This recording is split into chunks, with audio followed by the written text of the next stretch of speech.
You'd like me if you knew me. I mean, that sounds pretty friendly, right? Almost inviting.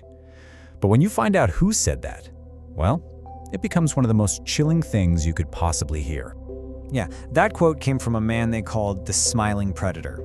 So in this explainer, we're going to dive into exactly how he used that charisma, not just to make friends, but to hide something absolutely monstrous. And it really all boils down to one terrifying question.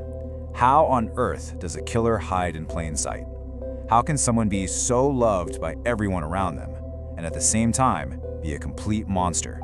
And the difference between what people saw and who he really was, it's just staggering.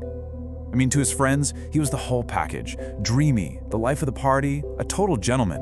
But underneath all of that, he was a stone-cold serial killer, a predator, and an absolute master of manipulation.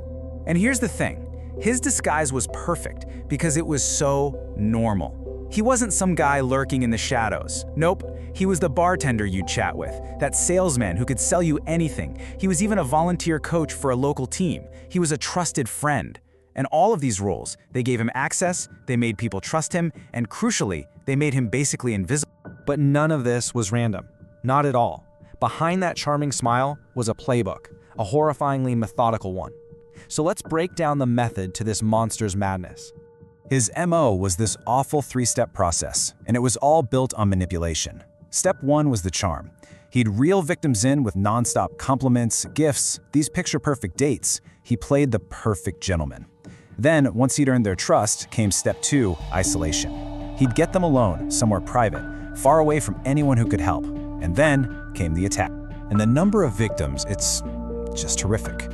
Okay, so officially, 7 murders were confirmed. But prosecutors, they're pretty sure the real number is way higher.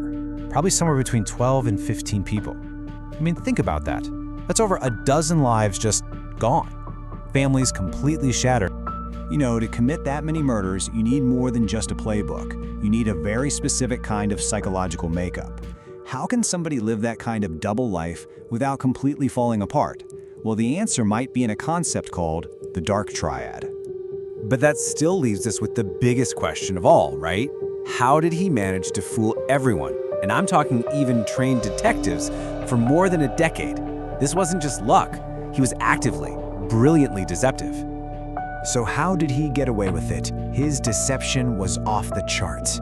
He had friends who were so loyal they'd give him an alibi, no questions asked. When the police brought him in, he could cry on cue. I mean, real convincing tears. He even had the nerve to flirt with the female detectives interrogating him.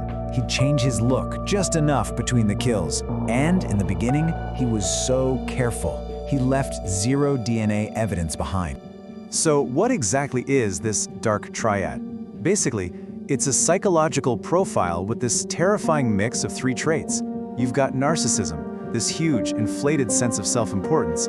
Then there's Machiavellianism, a total willingness to manipulate and exploit anybody for your own gain. And finally, psychopathy, a complete and utter lack of empathy or remorse. It's this toxic cocktail that lets someone be incredibly charming on the outside while being totally hollow and destructive on the inside. But here's the thing about masks. They can't be worn forever. For more than 10 years, this guy was a ghost, but eventually, that carefully built world he created started to crack. This is where it all begins to unravel.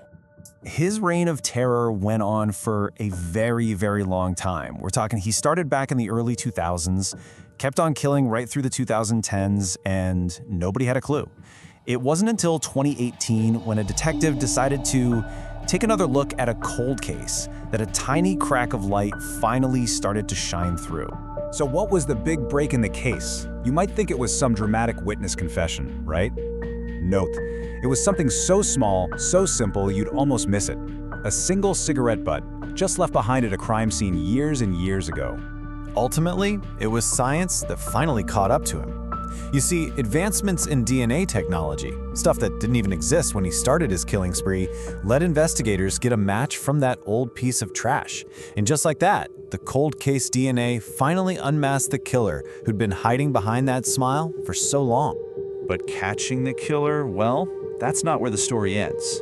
The reality of who he was and how he got away with it for so long leaves us with a really chilling legacy. and some truths that are pretty hard to stomach. The aftermath is just as wild as his crimes. He wasn't arrested in some big shootout. He was arrested at his own wedding rehearsal. He actually smiled for his mugshot. And after being sentenced to life, does he show any remorse? Not a bit. And maybe the most disturbing part of all, he still gets fan mail from women, drawn in by the same charm he used as a weapon. And this just says everything. After the cops laid out all the DNA evidence, after he was completely cornered, they confronted him. And what was his response? He looks at them with that same old smile and just says 2 words, "Prove it." It's just the ultimate proof of his narcissism, his belief that he was smarter than everyone and totally untouchable. And that brings us to the really unsettling takeaway here.